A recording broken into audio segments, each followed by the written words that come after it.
Hello there and welcome to The Ring, your news' debating show, broadcasting from the European Parliament here in Brussels. On The Ring, elected members of the European Parliament go face-to-face on some of the major challenges facing Brussels today. With the war in the Middle East raging on, for this episode we're honing in on the crucial topic of energy independence and strategic autonomy in the European Union and how to address this conundrum. As the war in the Middle East intensifies, its effects are being felt on global energy markets as disruptions on the Strait of Hormuz have tightened supply routes. In response to rising price pressures, the United States expanded a temporary sanctions waiver, previously limited to India, allowing all countries to purchase Russian oil currently stranded at sea. The decision has raised concerns in Europe. European Council President Antonio Costa called the move a unilateral decision that is very concerning, warning it could affect European security and weaken the sanctions framework established after the Russian invasion of Ukraine. Meanwhile, Germany is exploring emergency options, from tapping reserves to securing additional supplies from Norway and introducing a daily fuel price cap to protect consumers. With prices volatile and political tensions rising, the debate over Europe's long-term economic and energy future is intensifying. Should nuclear power play a larger role in Europe's future energy mix? And will the European Union move quickly enough to protect consumers from the surge in energy prices? Some of the questions that we have for our contenders. Let's meet them. Jussi Saramo, a Finnish MEP from the Left Group. He has been a member of the European Parliament since 2024 and previously served in the Finnish Parliament for the Left Alliance, briefly holding the position of Minister of Education in the government of Sanna Marin. As an MEP, he focuses on economic issues, and he is the coordinator of the Left Group in the Committee on Economic and Monetary Affairs and the Subcommittee on Tax Matters. On the escalation in the Middle East, he said, Trump's war increases the cost of transportation and heating homes at a time when many Europeans are already suffering the consequences of Putin's war. Those who oppose the green transition are impoverishing Europe. Putin is grateful when oil money flows into his war chest. Fabrice Leggeri, a French MEP from the Patriots for Europe group. He has been a member of the European Parliament since 2024. Before entering politics, he served as executive director of the EU's border agency, Frontex. In the context of the war in Iran, he said, "Our ideological choices have led us to weaken our sovereignty by replacing one dependency with another. Europe must break away from this logic of dependency by massively reinvesting in its own capacities, particularly nuclear energy. Refusing any pragmatic solution, including the temporary use of certain existing sources, would amount to placing a lasting burden on Europeans." Jussi Saramo, Yves and Fabrice Leggeri, welcome to The Ring. Thank you. So first question, even if a ceasefire were agreed today to stop the war in the Middle East, is Europe still heading towards an energy crisis? Well, I think that on the long term, we need to secure Europe's energy supply, and we need to make sure that the European Union, European member states, are not dependent on any superpower. And do you see an immediate crisis, though? I think this is something that we agree on. Europe has had an energy crisis going on for a very long time, and it's just plain stupid. Even if good times, we are pouring money to Saudi Arabia, Russia, Iran, and it has a geopolitical level that we should get rid of. Well, our viewers are sitting at home extremely concerned this week. If you look at countries like Germany as well, where fuel prices have gone up by 5% in recent weeks, that's well above the EU average. They're looking for measures, perhaps EU measures. We understand in Germany they're introducing a potential daily price cap, but is this time for the European Union now to intervene? Well, from my perspective, we should make sure that oil is not, that taxes on oil are not too high. And this is the first measure that should be decided at national level. Germany should have been doing a lot of stuff already years ago, so they are already too late. I'm very happy that we are doing the green transition in the European Union. The problem is that in this House, in the Council, between the member countries, there are a lot of political parties that don't want it. And the more we delay it, the bigger the trouble we have.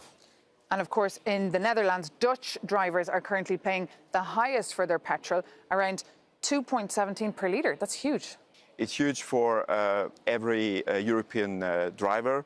it's huge also for European companies. And who is to blame for this? Well, the situation is that there was an ideology in the European Union driven by the European Commission. So you're blaming the European Commission for the current crisis that people are having when they go to tank? The fact that we have an increase in price is that, in fact, the European Union is dependent on both. Now we are dependent on the liquefied natural gas, so we are dependent on the US. We stopped the dependency or reduced the dependency on Russia, but we don't have an alternative, and we should invest more in European capacities. That's, of course, the internal debate going on right now here. Would you agree what he just said, that it's the Brussels is to blame here? No, actually, I think it's the member states to blame. And we have European problems, let's say the grids. Like in France, we have a lot of nuclear power. In Germany, they have totally different energy mix, actually a very problematic energy mix because they were so dependent on Russia. But now we don't have good grids to transfer the energy in Europe, and that's one of the reasons that we could have cheaper energy almost everywhere if the grids would work. But of course, always there are some countries that would win more, and some countries could even lose, and that's why we don't have yet European solutions. And we're always hearing about this term of energy union, but of course we're very far from that. Yeah, we are far from that. We have to blame the German policy in the past years because it was driven by a green agenda. Banning or shutting down nuclear plants in Germany. And as a consequence, Germany had no alternative when the Russian aggression against Ukraine started. I'm not sure how green agenda it was because they were dependent on Russian fossils.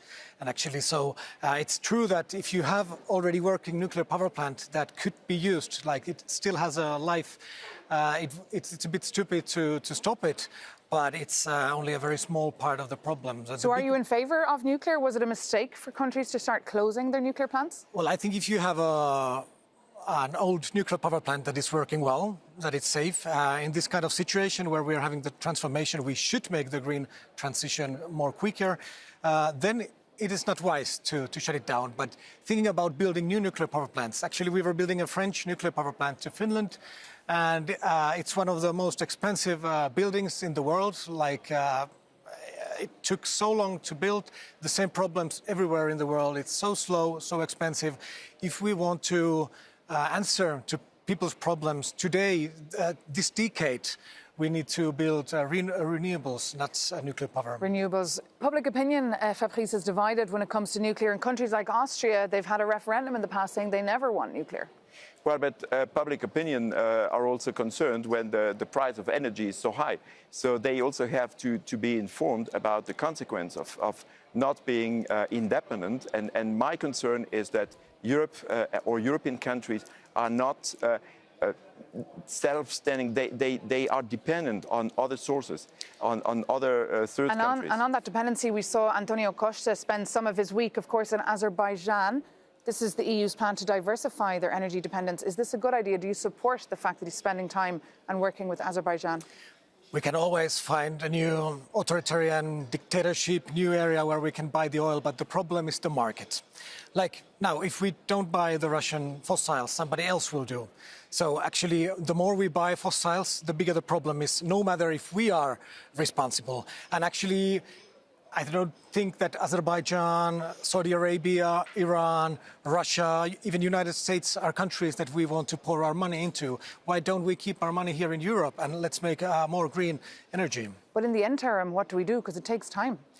Well, actually, it's very quick. The renewables are so much better than nuclear when we speak about the time, how quickly we can build it. As I told, we are too late.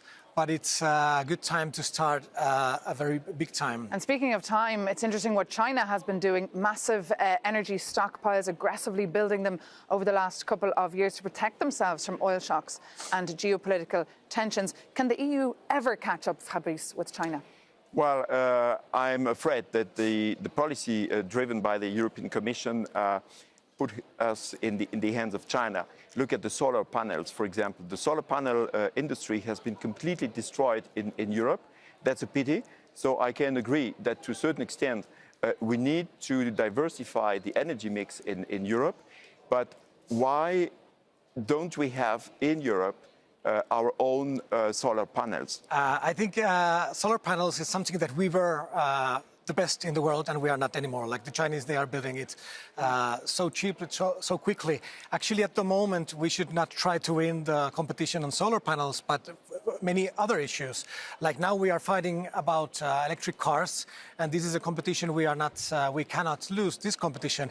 China, it's a fierce capitalist competition inside China, but outside they are dumping prices. Actually, both China and US, they are very much taking care of their own benefit. And in the European Union, we have been living on this neoliberal dream that there is a free market that will solve all the problems. And this is the main problem. But I don't think that it's only the Commission or the European Union to blame. I think, again, it's the member states that have been building this system together, of course, with the European Union. That's the view from the MEPs. We'd like to hear as well. Who do you think is to blame? You can always write to us at thering@euronews.com. But gentlemen, I want to stop you there as we're just getting into it. So now it's time to give our viewers a real insight into the European Parliament chamber where MEPs address questions to each other. That means that our MEPs can directly challenge each other, just like you do inside the hemicycle. And I know you sit on other sides of the hemicycle, so you don't know each other, so I'm glad that you're meeting here on the ring.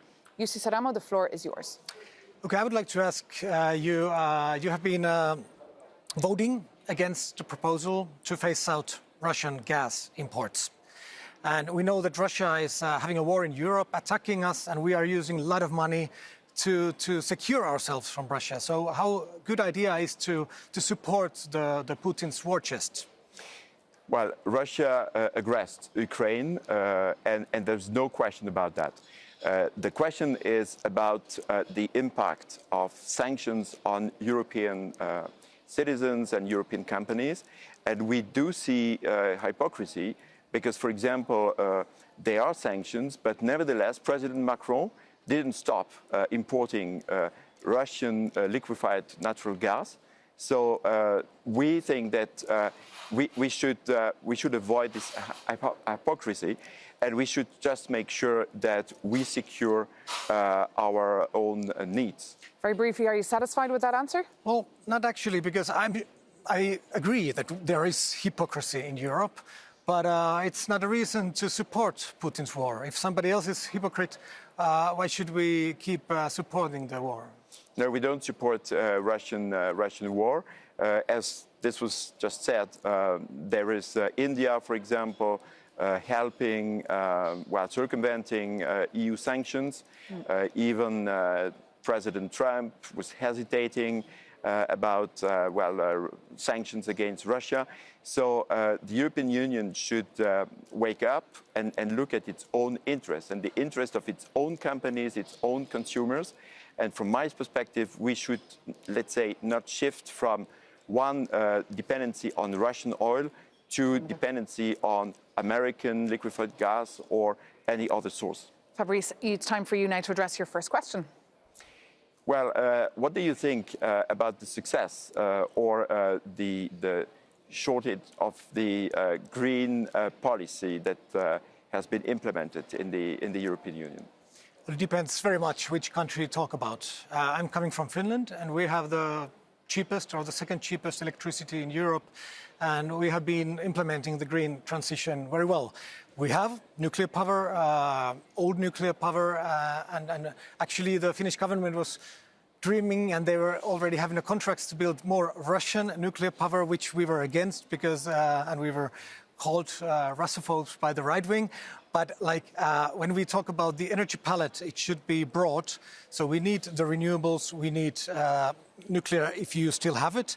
But I think it's something that always should be discussed by a very coherent way and not just like nuclear power itself. It's not the solution, or wind is not a solution, solar is not a solution. We need all of them. What about the sanctions? Because we've just mentioned the sanctions against Russia. Coming from Finland, of course, you are really aware of the Russian threat. So how do you assess the policy followed by other member states, just as Germany or other big countries, when they decided in a very ideologic way to impose sanctions without having any kind of assessment on the internal consequences. Brief answer? Yeah, Finnish economy is very bad at the moment, and one reason is, of course, this war. And sanctions don't help our economy, that's clear. But I would say that the Finnish people, a very broad majority of us, support the sanctions because we see that Russia has been doing not only in Ukraine, in Moldova, in Georgia, in everywhere where they find weaknesses with their neighbors, they have been very aggressive and having wars. And we know that we cannot tell Putin that it's okay to do what he's doing. So I think the Finnish people are very not happy with the sanctions, but they see it as a minor threat. Okay, Jussi, time for your next question. When you are against the Green Deal, and you know that nuclear power is so slow to build, and you are giving that as an answer, what do you promise for the people between this? Well, in fact, we promise that we will avoid any kind of ideological decision. And there is too much ideology in Brussels. And the green agenda driven by the European Commission, driven by the German Greens, in fact, has led the European Union and the EU member states to a really difficult situation that we realized when the Russian aggression started against Ukraine. And overnight, we had to impose sanctions on Russia, that's fine, but we had no alternative, and we had to shift our dependency to the United States. And of course, it's also worth pointing out to our viewers that the green agenda has slightly shifted now to the clean industrial agenda, and this whole idea of the Green Deal is barely mentioned now with the new tone inside the European Commission. But we've heard from you, we've heard from the MEPs, and I'd like now to bring in a new voice here. I'd like to bring in now the voice of President Volodymyr Zelensky. Speaking at a press conference alongside the French President Emmanuel Macron in Paris, he said, "I believe that lifting sanctions will, in any case, lead to a strengthening of Russia's position. It spends the money from energy sales on weapons, and all of this is then used against us." And of course, you must have seen this week that due to the crisis in the Middle East, President Donald Trump has eased sanctions on all countries buying Russian oil for 1 month. And President Zelensky clearly not impressed with this decision. What is your view here? In fact, we see that there is hypocrisy, and it's always the same pattern that the European Union wants... But what's your view on what President Trump has done? What President Trump is doing? Well, the crisis in the Middle East is much broader. There is geopolitics, there is Iran being a threat to its own people, because we should not forget... So do you support what he's done? I'm saying that we will not regret if the Islamist regime in Tehran collapses. We will not regret that regime. And we should also take into account that the nuclear threat represented potentially by Iran is huge for the region there, for Arab countries neighboring Iran, for Israel, and for a part of Europe. Okay, let's bring in the view of Jussi Saramo on this point. Well, it's clear that Iran is a horrible theocratic regime for its people, and these brave people, thousands of them have lost their lives fighting against the regime. So, of course, I want to support the Iranese people to fight for their liberty. But then, when we talk about what Trump is doing, actually, I think Trump, Netanyahu, Putin, even the Iranese regime, it's the same. It's like the autocratic men, very extreme right regimes that you are using the religion as an example, are committing war crimes, are against equality and human rights, and they are all trying to break the international law and justice, and this is something that we cannot... So what should the European Union be doing here to try and stop this war? There's a difference between an Iranian regime, which is a terrorist threat, sponsoring terrorism all around the globe, and democracies in the United States, in Israel, and of course in Europe. You know, I just wanted to add that bombing schools doesn't help the Iranese people on their fight. Actually, it makes the regime even more legitimate on the eyes of many. And now what we are doing, that we should call the Trump's bluff. Because his hand, you know, no matter if we talk about NATO, taxation, tariffs, climate change, whatever we talk, he's blackmailing us. And the European leaders always, in the end, they say, okay, do whatever, and they're even supporting it, even in Iran. And of course, Donald Trump was the elephant in the room of that EU summit that took place here in Brussels this week. But let's just take a short break here on The Ring, but stay with us, because we'll be back very soon here with some more Political Punch.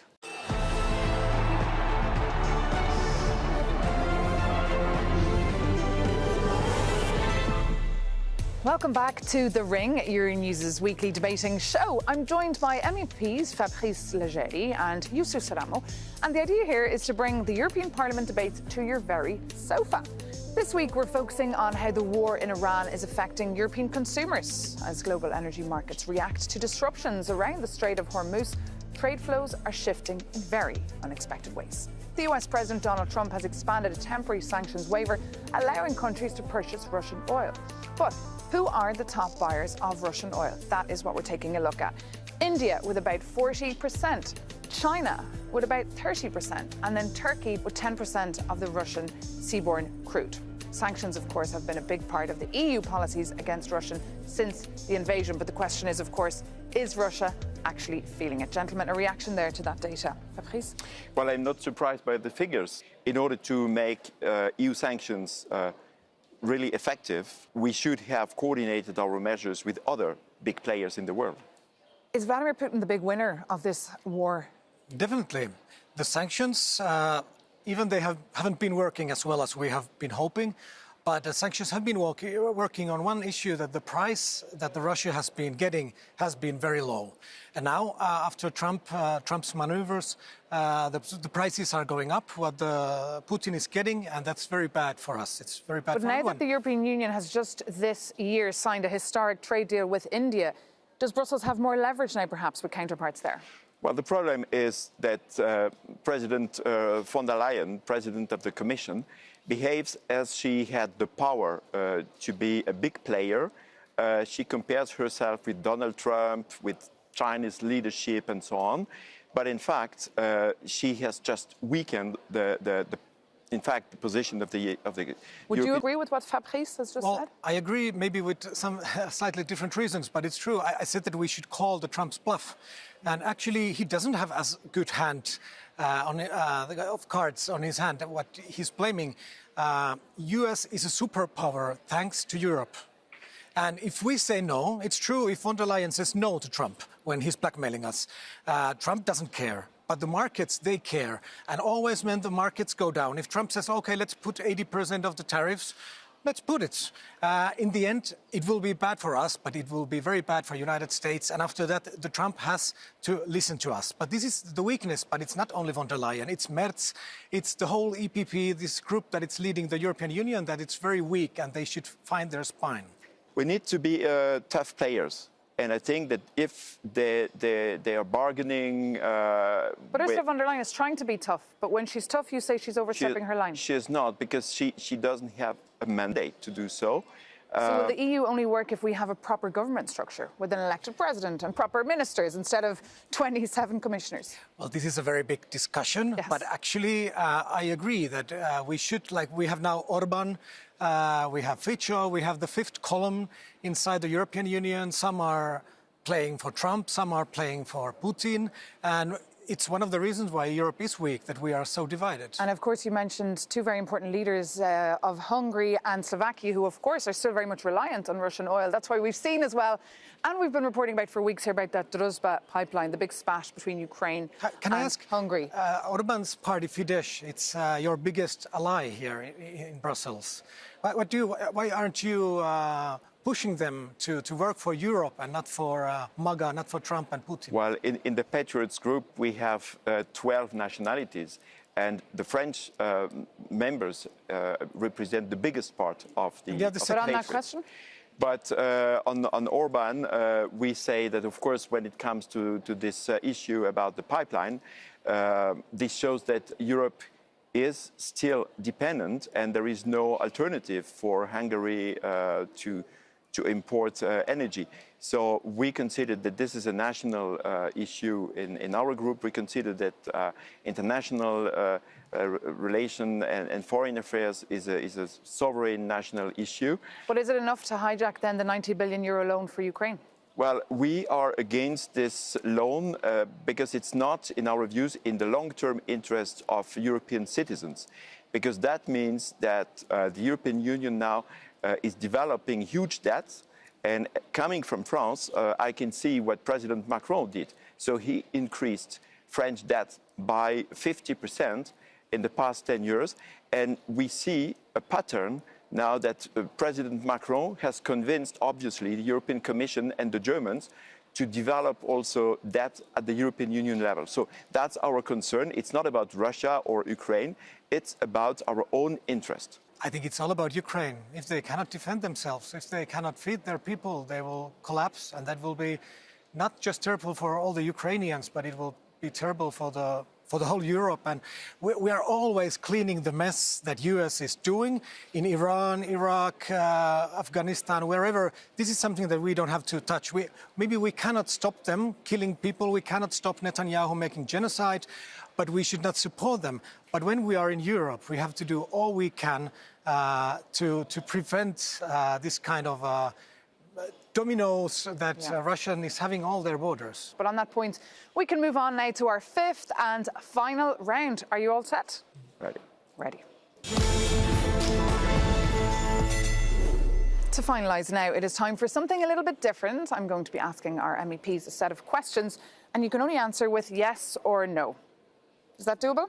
Yes, I hope so. Should nuclear energy be classified as green? Yes.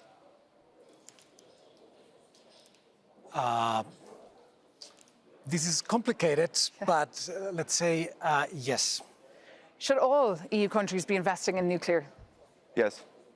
No. Should EU funding be helping support nuclear energy? Yes. No. Is hydrogen energy a good solution? Yes or no? No. Yes or no? Usually yes. Should the EU ban fossil fuel use by 2040? Yes or no? No. Yes. Yes or no? Should natural gas still be used as a transition fuel? Yes or no? A small part, yes. What about you? Yes, Yes. or no? Are EU-US ties in ruins? Yes or no? They should be. They are.